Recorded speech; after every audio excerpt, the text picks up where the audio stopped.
Who decides whether you will be happy or unhappy? It is you alone who holds this immense power. A television celebrity had invited a very original old man to his show. His comments were spontaneous and seemed to spring from someone radiating happiness. His ingenuous and pertinent remarks triggered general hilarity. Everyone adored him. Strongly impressed, his host took as much pleasure as the others in listening to him.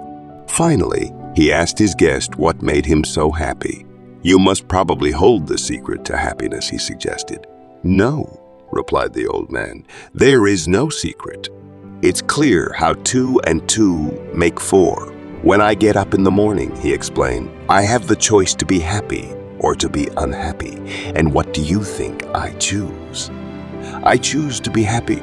It's as simple as that. So we can be unhappy if we want to. It's one of the easiest things to do, actually. Just choose unhappiness.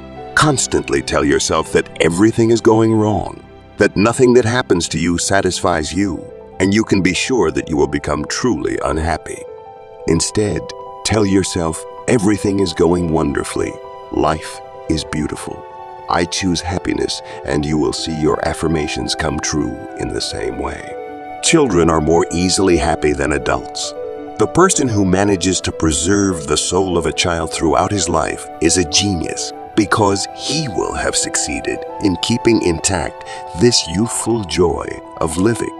On board a train in the dining car, I took a seat opposite a married couple I didn't know.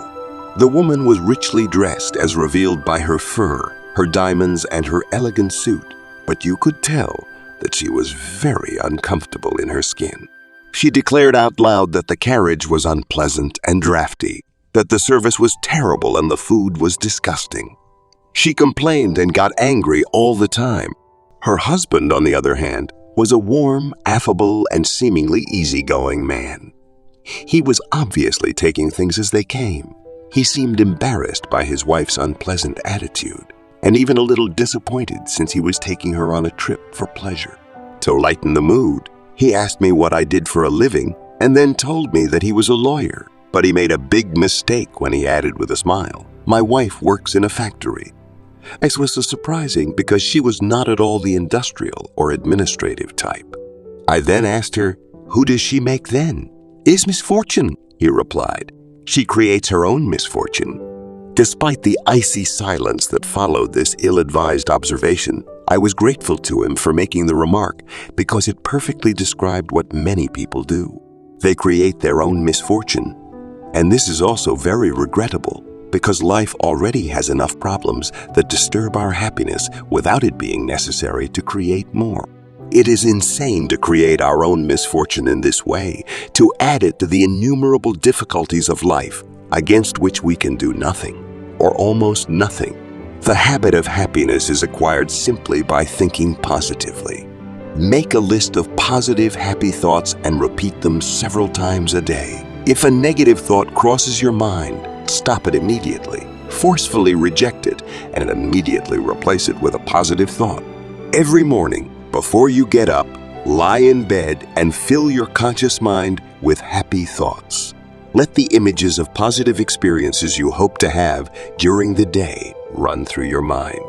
Savor the joy of each of these moments. Such thoughts contribute to the smooth flow of the events of your day. Avoid thinking that things could go wrong. Otherwise, you risk seeing these bad omens come true because you attract to yourself everything that contributes to creating unfavorable conditions. A friend of mine, a completely happy man, H.C. Matern and his wife Marie, who exudes just as much joy of living, travel across the country for their work. Their business card is unique because on the back is written the philosophy that brings them happiness. Here's the text. The secret to happiness: don't let hatred invade your heart, nor worries torture your mind. Live simply. Expect little and give much. Fill your life with love. Spread rays of sunshine. Forget yourself and think of others. Do what you would like to be done to you. Try this for a week and you will be pleasantly surprised. Hearing this, you might say to yourself, there's nothing new about this.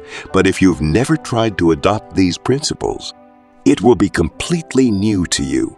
By putting these rules into practice, you will understand that this is the newest and most surprising method of finding happiness and success that you have ever used. What benefit can knowing these principles bring you if you do not put them into practice? It is crazy not to take advantage of such knowledge. We will easily admit that a person who lives poorly, while wealth is within his reach, has a frankly stupid attitude. This simple philosophy is the key to happiness. Apply these principles for a week, as Mr. Materne suggests, and if you don't begin to see true happiness, unhappiness is deeply rooted within you. It is obvious that to ensure the effectiveness of the principles which are the basis of a happy life, it is essential to maintain a dynamic state of mind, because you will not obtain any profitable results without the presence of a force spiritual. When we undertake inner changes on a spiritual level, it is easier to obtain results by cultivating thoughts that generate happiness. If you begin to put spiritual principles into practice, even clumsily, you will feel a spiritual force growing within you. I can assure you that you will feel overwhelmed by a wave of happiness like you have never known.